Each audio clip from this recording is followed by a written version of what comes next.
berdoa terlebih dahulu bersama-sama, semoga diberi kelancaran dan juga diberikan ilmu yang bermanfaat. Berdoa dimulai. Bismillahirrahmanirrahim. Raditu billahi rabban wa bil islami dinan wa bil muhammadin nabiyya wa rasulah. Rabbi zidni ilma warzuqni fahma. Amin. Ya, terima kasih. Saya akan melanjutkan pembelajarannya, tapi saya presentasi dulu. Tanggal berapa hari ini?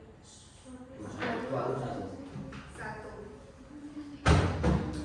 Abdul Ghani Kamal, Ahmad Harir, Ahmad Rozaka, Aswaluddin Ayo, Jafari Zulhar, Diana Indah, Feli Isma, Ibrahim Abdul Rashid, Kirana, Muhammad Fauzan, Muhammad Malik Madani, Muhammad Rizki. Kenapa ini?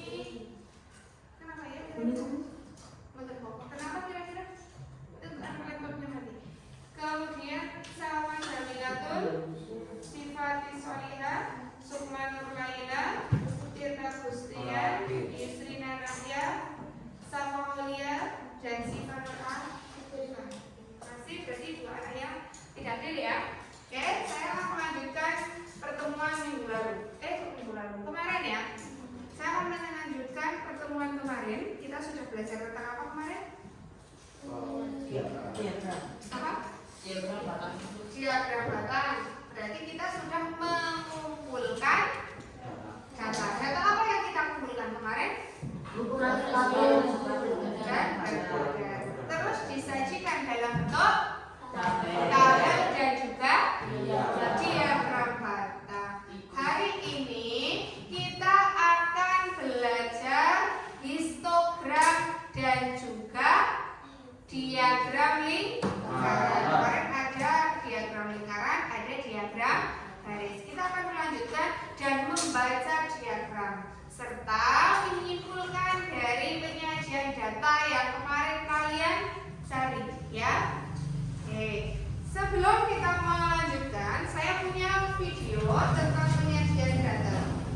Anak-anak bisa mencermati video yang saya berikan.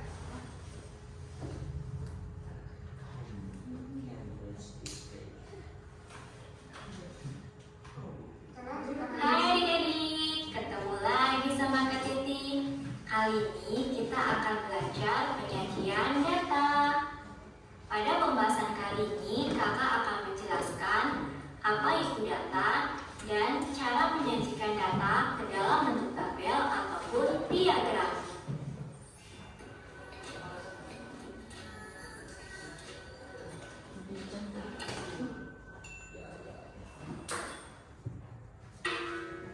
Sebelum masuk materinya, adik-adik jangan lupa tekan like, komen, dan subscribe channel kakak ya. Adik-adik, apa sih data itu? Nah, data adalah informasi atau fakta yang diperoleh dari suatu pengamatan. Nah, data ini bisa berupa angka, lambang, atau keadaan objek yang diamati. Data dikelompokkan menjadi 2. Yang pertama ada data kuantitatif. Nah, adik-adik, data kuantitatif ini berbentuk angka atau bilangan. Nah, yang kedua ada data kualitatif. Kalau data kualitatif, datanya itu bukan berupa angka ataupun bilangan. Nah, kemudian ada cara yang digunakan untuk mengumpulkan data. Cara yang pertama yaitu wawancara. Adik-adik, dengan wawancara, data itu diperoleh dengan menanyakan langsung ke respondennya. Cara yang kedua yaitu dengan menggunakan angket. Kalau menggunakan angket, menyajikan variasi pertanyaan sesuai dengan topik yang diteliti. Cara yang ketiga yaitu observasi. Kalau observasi, data diperoleh melalui pengamatan langsung. Kita mengamati langsung terhadap objek yang akan diteliti. Setelah kita mengumpulkan data, selanjutnya kita sajikan data tersebut baik ke dalam bentuk tabel ataupun diagram. Penyajian data ini dilakukan dengan cara yang pertama yaitu tabel. Ini contoh dari tabel. Yang kedua, data bisa disajikan ke dalam bentuk diagram. Nah, jenis-jenis diagram yang pertama ada diagram gambar atau disebut dengan piktogram. Kemudian ada diagram batang, diagram garis, dan diagram lingkaran. Adik-adik, ini diagram gambar, ini diagram batang, diagram garis, dan diagram lingkaran. Nah, nanti akan kakak jelaskan ya cara untuk menyajikan data ke dalam bentuk tabel ataupun diagram. Kalian simak ya penjelasan dari kakak. Selanjutnya yaitu menyajikan data ke dalam diagram batang. Nah, penyajian data dalam diagram batang yaitu data disajikan dalam bentuk batang-batang yang arah vertikal atau horizontal. Nah, diagram batang ini memiliki lebar yang sama dan letaknya dibuat terpisah. Contohnya, data makanan kesukaan siswa kelas 7.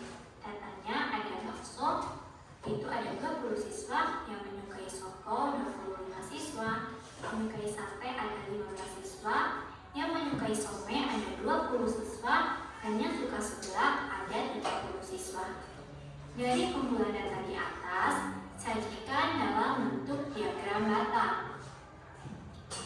Nah, adik-adik, langkah pertama ketika membuat diagram batang yaitu menuliskan judulnya. Judulnya berarti makanan kesukaan siswa kelas 7. Kemudian, kita buat garis vertikal dan horizontal. Nah, untuk garis vertikalnya, ini menunjukkan banyak siswa, sedangkan garis horizontalnya menunjukkan jenis makanan. Nah, langkah selanjutnya kita membuat skala sesuai dengan datanya. Ketika membuat skala, jarak skalanya itu harus sama. Coba perhatikan, di sini kakak akan membuat skala yaitu 5. Jadi setiap naik yaitu kelipatan 5. Dan jaraknya itu harus sama. 5, kemudian 10, 15, 20, 25, dan 30. Kemudian jenis makanannya itu ada bakso, soto, sate, somai, dan seblak. Coba kalian perhatikan lagi soalnya. Selanjutnya kita akan membuat diagram batangnya. Nah, siswa yang menyukai bakso yaitu ada 20 siswa. Maka kita membuat diagram batang. Nah, jaraknya yaitu di 20 karena banyak siswanya yang menyukai ada 20. Kemudian yang suka soto yaitu ada 25 siswa. Yang menyukai sate ada 15 siswa. Yang menyukai somai ada 20 siswa. Dan yang menyukai seblak yaitu ada 30 siswa. Adik-adik, seperti ini cara menyajikan data ke dalam bentuk diagram batang.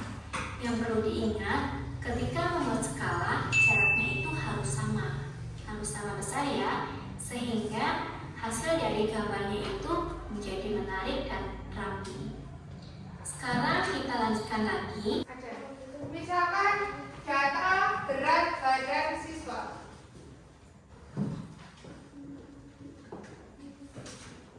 Badan siswa kelas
bagi ini boleh enggak toh? Boleh.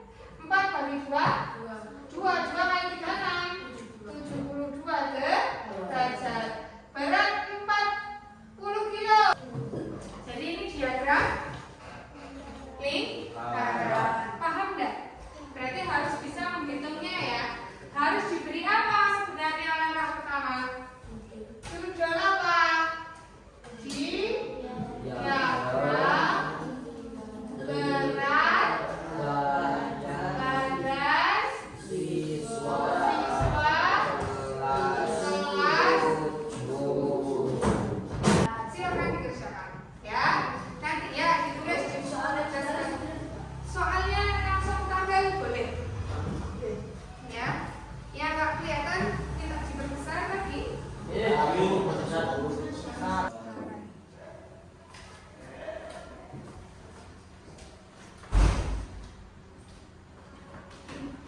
Oke, waktunya sudah habis ya. Sudah dulu, berarti ada yang sudah selesai, ada yang belum selesai ya. Nanti yang belum selesai bisa dilanjutkan di rumah masing-masing. Yang sudah selesai bisa belajar untuk materi berikutnya atau diulang kembali tentang menyajikan data dalam bentuk histogram atau diagram batang dan juga lingkaran. Karena waktunya sudah habis, sampai di sini perjumpaan kita. Sebelum saya akhiri, saya mau bertanya terlebih dahulu sebagai refleksinya. Kalian sudah paham apa itu piktogram? Sudah. Piktogram itu namanya adalah diagram gambar. Kemudian diagram apa lagi selain diagram batang? Dalam penyajian data ada diagram garis, ada diagram gambar, diagram batang, diagram lingkaran. Oke. Kemudian dalam diagram tadi kita sudah berlatih juga tentang menyimpulkan dari diagram batang atau histogram. Ketika kita mau menyimpulkan, kita harus membaca secara rinci diagram tersebut. Ya enggak? Ya, oke. Sampai di sini perjumpaan kita. Mari kita tutup dengan membaca doa. Sebagai tindak lanjutnya, silakan nanti anak-anak lanjutkan tugas kalian ini ya tentang formatif asesmen summatif yang sudah Putri berikan, dan juga silahkan kalian pelajari buku paket yang ada di perpustakaan, gitu ya. Ya. Mari kita berdoa dengan membaca doa kafaratul majlis bersama-sama dan juga hamdalah. Berdoa dimulai. Alhamdulillahirabbil alamin. Subhanakallahumma wa bihamdika asyhadu an la ilaha illa anta astaghfiruka wa atubu ilaik. Terima kasih sudah memperhatikan. Sampai jumpa di pertemuan selanjutnya. Assalamualaikum warahmatullahi wabarakatuh. Waalaikumsalam.